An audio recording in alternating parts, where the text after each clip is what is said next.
तो देखिए अब उपचुनाव पर नजर है और अब आज 11 बजे सीएम योगी आदित्यनाथ यूपी में मंत्रिमंडल की बैठक लेने वाले हैं। मंत्रिमंडल की बैठक काफी अहम मानी जा रही है, खास तौर पर आगामी फैसलों को लेकर क्या असर पड़ता है यूपी में, क्योंकि आज अहम फैसले मंत्रिमंडल की बैठक में लिए जा सकते हैं। 11 बजे सीएम आवास पर ही ये मंत्रिमंडल की बैठक होने वाली है। हालांकि इससे पहले जो मंथन हुआ था जेपी नड्डा के नेतृत्व में, उस पर भरोसा जताया गया है सीएम योगी आदित्यनाथ के नेतृत्व में, यानी कि 2027 का विधानसभा चुनाव सीएम योगी आदित्यनाथ के नेतृत्व में ही लड़ा जाएगा। और ये दो तस्वीरें आपके सामने, जहां जेपी नड्डा से केशव प्रसाद मौर्य मिले हैं, उन्होंने मुलाकात की है। और दूसरी तस्वीर जो आप देख पा रहे हैं, एक बार फिर से सीएम योगी आदित्यनाथ पर ही बीजेपी के तमाम आला पदाधिकारियों ने भरोसा जताया है और ये कहा है कि 2027 में भी सीएम योगी आदित्यनाथ के चेहरे पर ही चुनाव लड़ा जाएगा। और ये अगली खबर, जेपी नड्डा केशव प्रसाद मौर्य मुलाकात हुई है, उन दोनों की मुलाकात हुई है और सूत्रों के हवाले से बड़ी जानकारी मिल रही है। नड्डा ने केशव मौर्य और भूपेंद्र चौधरी से कहा है कि यूपी में योगी के नेतृत्व पर भरोसा है, 2027 में योगी के नेतृत्व में ही चुनाव लड़ा जाएगा और यूपी में योगी सबसे पॉपुलर नेता है, यूपी में योगी की स्वीकार्यता सबसे ज्यादा है। तो ये कहना है बीजेपी के राष्ट्रीय अध्यक्ष जेपी नड्डा का और उन्होंने ये स्पष्ट अब संदेश दे दिया है। हालांकि सूत्रों के हवाले से ही यह अहम जानकारी मिल पा रही है कि केशव प्रसाद मौर्य और बीजेपी के यूपी अध्यक्ष भूपेंद्र चौधरी से जब मुलाकात की जेपी नड्डा ने, तो उन्होंने ये कह दिया है कि यूपी के सबसे पॉपुलर नेता सीएम योगी आदित्यनाथ हैं और 2027 का विधानसभा चुनाव उनके नेतृत्व में ही लड़ा जाएगा। यानी कि जो चर्चाएं चल रही थी लोकसभा चुनाव के जो परिणाम आए थे खास तौर पर यूपी में, उससे समझा जा रहा था कि सीएम योगी आदित्यनाथ से नाराजगी है, लेकिन ऐसा सब कुछ क्लियर हो चुका है। तो लखनऊ में बीजेपी के चुनाव नतीजों पर मंथन के बाद सियासी गलियारों में बदलाव की चर्चाएं तेज थी, लेकिन कल यूपी के डिप्टी सीएम केशव प्रसाद मौर्य की बीजेपी के राष्ट्रीय अध्यक्ष जेपी नड्डा से मुलाकात होती है और इसके बाद साफ हो गया कि यूपी में योगी ही बॉस है और उनके नेतृत्व में 27 में भी बंपर जीत की तैयारी की जा रही है। देखिए रिपोर्ट।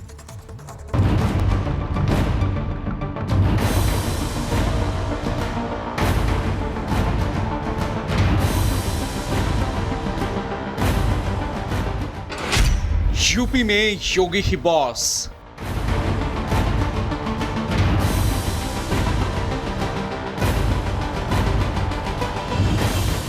जी हां, यूपी में योगी ही बीजेपी के बॉस हैं और उनके नेतृत्व में ही 27 के विधानसभा चुनाव में बम्पर जीत की तैयारी है।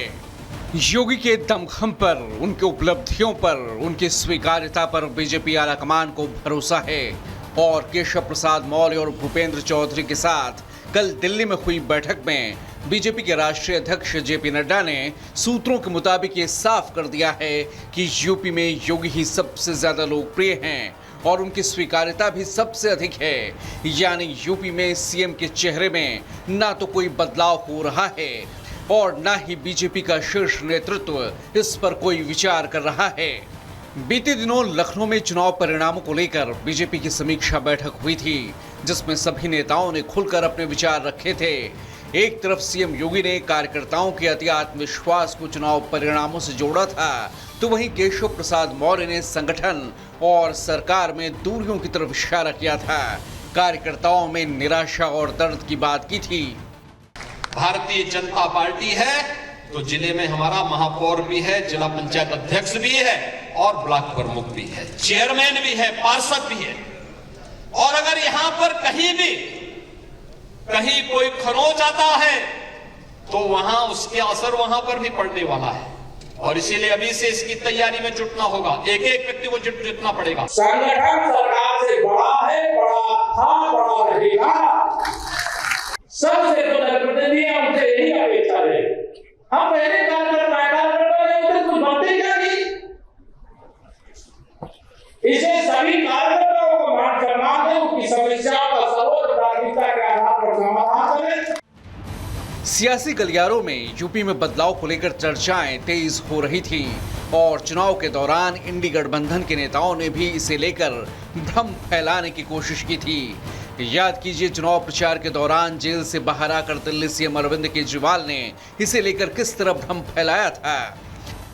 आदित्यनाथ जी को 2 महीने में हटा दिया जाएगा, इस पे अभी तक भाजपा के किसी नेता की टिप्पणी नहीं आई है।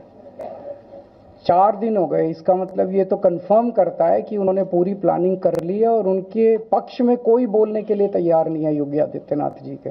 तो उनका हटना अब लगभग तय है कि योगी आदित्यनाथ जी को उत्तर प्रदेश के सीएम पद से हटाया जाएगा। अखिलेश यादव भी पीछे नहीं रहे थे और चुनाव के बाद योगी को हटाने को लेकर बयान दिए जा रहे थे।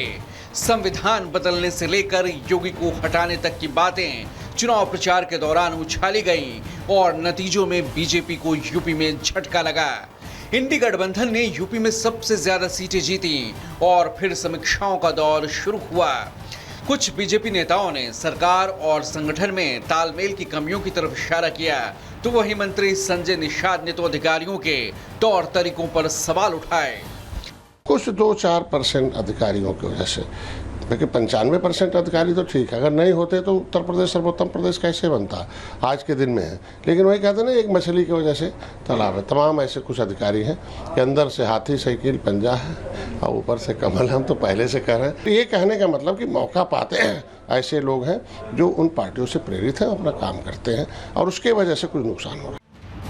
लेकिन दिल्ली में बीजेपी के राष्ट्रीय अध्यक्ष JP Nadda, UP deputy CM Keshav Prasad Maurya और बीजेपी प्रदेश अध्यक्ष भूपेंद्र चौधरी की मौजूदगी में बीजेपी आलाकमान का सियासी पैगाम साफ साफ सुना दिया गया। बीजेपी के शीर्ष नेतृत्व को योगी आदित्यनाथ पर भरोसा है। जेपी नड्डा ने 2027 के विधानसभा चुनाव को लेकर केशव प्रसाद मौर्य से चर्चा की, रणनीतियों पर बात की, लेकिन ये भी साफ कर दिया कि यूपी में योगी ही बॉस हैं। योगी की लोकप्रियता और स्वीकार्यता से आलाकमान वाकिफ है। केशव प्रसाद मौर्य को 27 में भी योगी के नेतृत्व में ही चुनाव लड़े जाने का सियासी पैगाम भी सूत्रों के मुताबिक दिया गया। साथ ही पार्टी ये भी नहीं चाहती कि केशव प्रसाद मौर्य सार्वजनिक मंचों पर ऐसा कोई बयान दें जिससे पार्टी की छवि पर असर पड़े। केशव प्रसाद मौर्य यूपी में बीजेपी के बड़े ओबीसी चेहरा माने जाते हैं, लेकिन पिछली बार वो अपनी सीट भी बचा पाने में नाकाम रहे थे। वहीं योगी आदित्यनाथ बीजेपी का वो सवर्ण चेहरा हैं जिनकी लोकप्रियता यूपी के अंदर और बाहर भी बहुत ज्यादा है। इस बार भी बीजेपी के प्रदर्शन को लेकर जब सवाल उठ रहे थे तो उस वक्त भी कई विरोधी नेताओं ने माना था कि योगी की वजह से बीजेपी इतनी सीटें भी जीत पाई। फिलहाल बीजेपी शीर्ष नेतृत्व की कोशिश है कि सभी नेताओं को साथ रखकर हर वर्ग के नेताओं और कार्यकर्ताओं को जिम्मेदारी देकर उनकी शिकायतें दूर कर 27 में फिर विजयी पताका यूपी में फहराया जाए। Bureau report, Republic Bharat.